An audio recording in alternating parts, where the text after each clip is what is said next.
a lawyer can be anyone.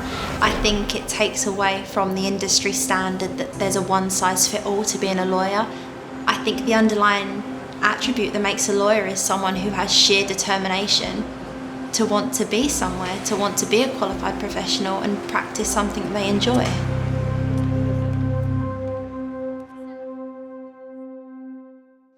My background is typically not what you'd expect of someone in the legal industry. I wasn't privately educated, I went to state schools. I'm first generation to go to university.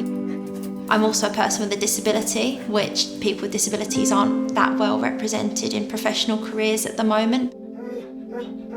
I do have a previous chapter, as I call it. I was actually a Paralympic swimmer, having competed at the London 2012 and Rio 2016 Paralympic Games.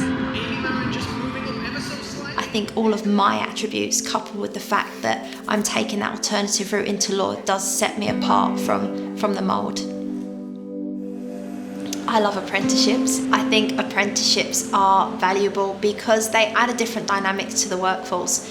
As apprenticeships get more popular, you've got this interesting hybrid of people who may be academically gifted and practically gifted coming together to create a professional, a young professional ready to jump into that career very much at the deep end. Day one, have no idea what they're doing, study alongside it and become a very, very competent professional. Law has a very set route in terms of how you would access it, and to be an apprentice and come in almost off track is really special, and it's just that idea of adding something that's a different perspective, different to the norm, and I think it's going to be a really positive thing. My earliest memory that I can think of in terms of being introduced to the legal industry, I actually met a friend who has one arm like me, and she was studying at university doing a law degree. She was very driven, very passionate. I saw someone fighting the good fight, standing up for who they are, celebrating who they are, linking that in with the career that they were interested in and taking it forwards that way.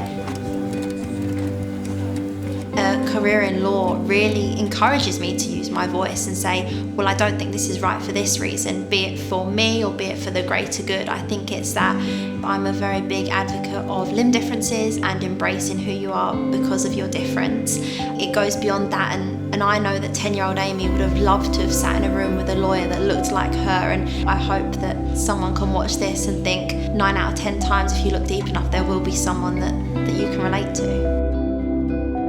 I think my one piece of advice would be always celebrate your difference. As I've got older, I've learned that although I have one hand, although I physically look different, I'm from this area of London, I didn't have these opportunities. Those are actually things that make me me, and there's nothing wrong with that. In fact, actually, I should be celebrating because I am a little bit different, because I don't fit this mould, and it just means that I have different perspectives and different strengths to bring to the industry.